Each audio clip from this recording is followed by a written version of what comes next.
Emma Carlisle had rehearsed her introduction speech the entire bus ride. Her hand shook slightly as she clutched her notebook, the one she had filled with years of dreams, ideas, and desperate hopes. After caring for her mother, working double shifts, and sacrificing her 20s to survival, this job at ArdentTech Industries felt like a fresh beginning. The company lobby overwhelmed her.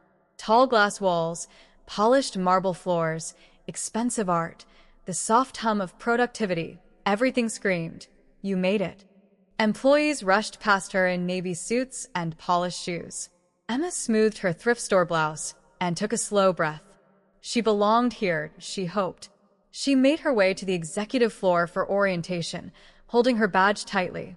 That's when the elevator doors opened and revealed him. Tall. Sharp jawline, immaculate suit, eyes full of impatience. Liam Ardent, the CEO's son, though she didn't know it yet, stared at her like she had wandered into restricted territory. "Can I help you?" he asked, not kindly, not curious, just bothered.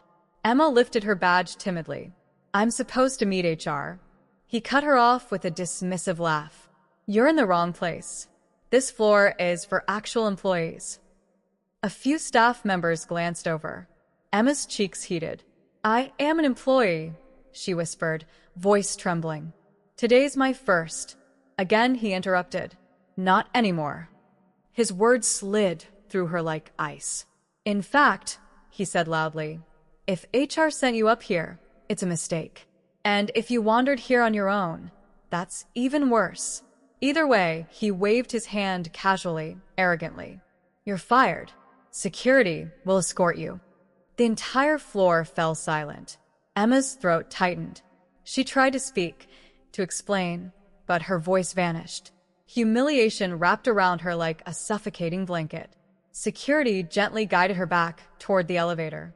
Liam didn't look at her again. He already forgot she existed. Emma held her tears until she was outside the building. She sat on the cold concrete steps, clutching her notebook, asking herself why she ever thought she deserved better. She returned home defeated and found an envelope. The handwriting was old, familiar, her grandfather's. Inside was a letter and a set of documents she had never opened after his death. Her grandfather had been quiet, private, and incredibly wise, the kind of man who made decisions no one understood until years later.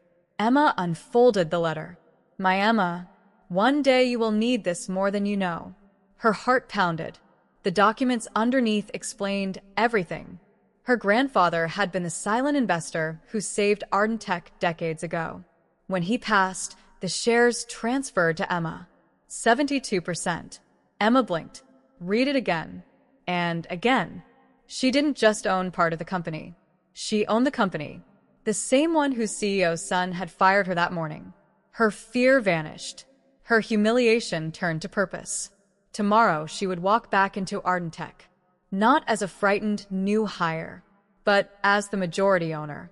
The next morning, cameras followed Emma as she walked through the glass doors of ArdentTech. Security, confused the previous day, now stood straighter when she presented the legal documents. Within minutes, the boardroom was full. Whispers, shocked stares, some faces pale, some annoyed, some calculating. Liam was the last to enter, coffee in hand, bored expression fixed until he saw her. "You," his voice cracked. Why are you here?" "I told you." Emma calmly placed the documents on the table. "You fired your majority shareholder," she said softly but firmly. "On my first day." The board broke into quiet chaos. Liam's face drained of all color. After several tense hours, the board had no choice but to confirm her rightful position. Acting chairwoman, 72% stakeholder, and highest authority in the company. Emma spent the next weeks learning everything. She visited every department, talking to interns, janitors, engineers, accountants. She ate lunch with regular employees instead of executives. She listened to stories of being overlooked, unheard, mismanaged. She took furious notes, always with compassion. Her leadership was gentle, but powerful. People felt seen, some for the first time in years. Meanwhile, Liam hid behind his office door. He avoided her. He tossed out excuses. He smiled too widely in hallways, trying to pretend nothing was wrong. But behind all that charm, Emma saw fear. She caught glimpses of it, in the way he stared blankly at his father's portrait, or the way he froze when employees mentioned restructuring. One afternoon, she passed by his office and overheard him on the phone. "Dad, I can't do this. I'm not ready. I don't know how to fix anything." His voice cracked. "I know what they say about me. I know I'm failing, but I'm trying." Emma froze. Behind his arrogance was a scared young man drowning in expectations. For the first time, sympathy tugged at her heart. The board underestimated Emma. They thought she would panic, resign, or sell her shares. But she became smarter, more confident, and more involved each week. That terrified them. So the board quietly began a campaign to push her out. They misplaced meeting schedules so she'd miss them. They withheld critical reports. They diverted emails and approvals. They met privately without her knowledge. The goal? Set her up for failure, then call a vote to remove her. Emma sensed it. Something felt off. Reports came back with numbers slightly changed. Employee complaints she addressed suddenly didn't exist. Her proposals were leaked early and mysteriously voted down. Late one evening, Emma stayed behind in her office. The building was silent when she heard a hesitant knock. Liam stood there. He looked different, tired, unsure, stripped of his usual pride. "I think you should see this," he said, handing her a folder. Inside were pages of internal emails from board members. Emails discussing how to undermine her, how to rewrite financial inconsistencies, how to blame her for the company's long-hidden losses. Emma's stomach dropped. "They've been planning this all along." Liam nodded. "I didn't know at first, but when I realized what they were doing, I couldn't let them destroy everything." He paused, then added quietly, "I know I treated you terribly. You deserved better. And I want to fix this, even if I don't deserve forgiveness."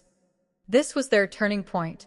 Emma studied him, really looked at him, not as the arrogant son who fired her, but as a frightened person trying to grow.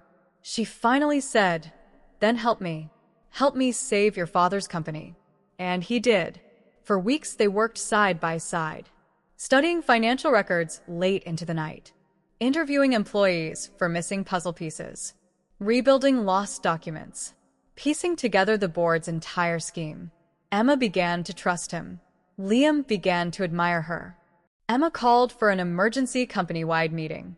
Executives and employees filled the auditorium, buzzing with confusion.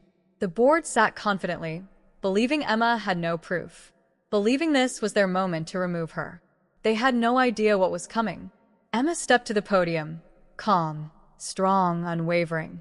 "For months," she began, "this company has been suffering from internal decisions made without transparency, decisions that threaten its future." She looked directly at the board. "And today, that ends." She clicked the projector. Every falsified report, every hidden financial error, every email plotting against her, every piece of evidence Liam helped uncover. The room gasped. Whispers turned to outrage. The board stuttered excuses, but no one listened anymore. This wasn't just about Emma. This was about the employees who suffered under secrecy and fear for years. Within minutes, the legal team stepped in. The board was removed for breach of duty and misconduct.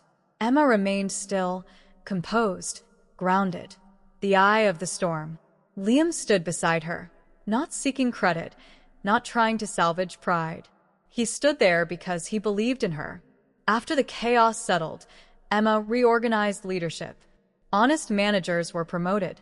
New transparency policies were established. Employee feedback channels were created. Workplaces became safer and more supportive. The company's culture shifted overnight. Emma wasn't just the owner. She was the heart of the company.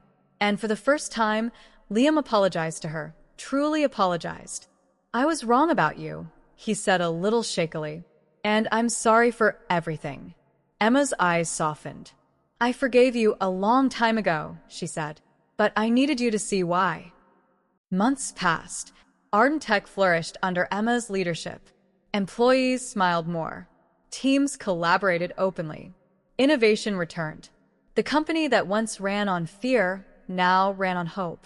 Emma became a legend in the building. The girl who came for a job got fired and ended up saving everything. Liam changed too.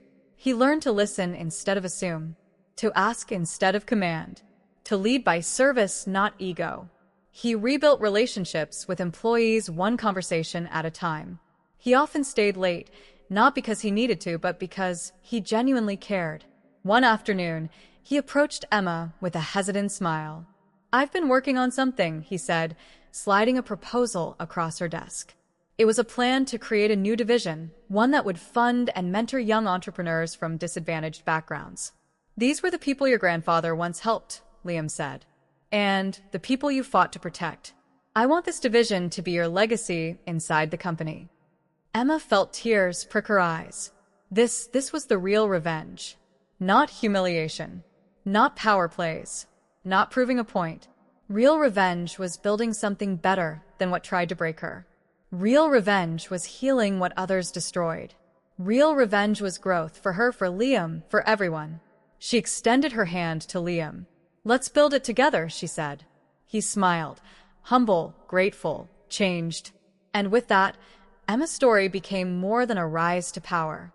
It became a reminder that sometimes the people who try to tear you down end up being the people you help lift up. Her grandfather once saved ArdentTech.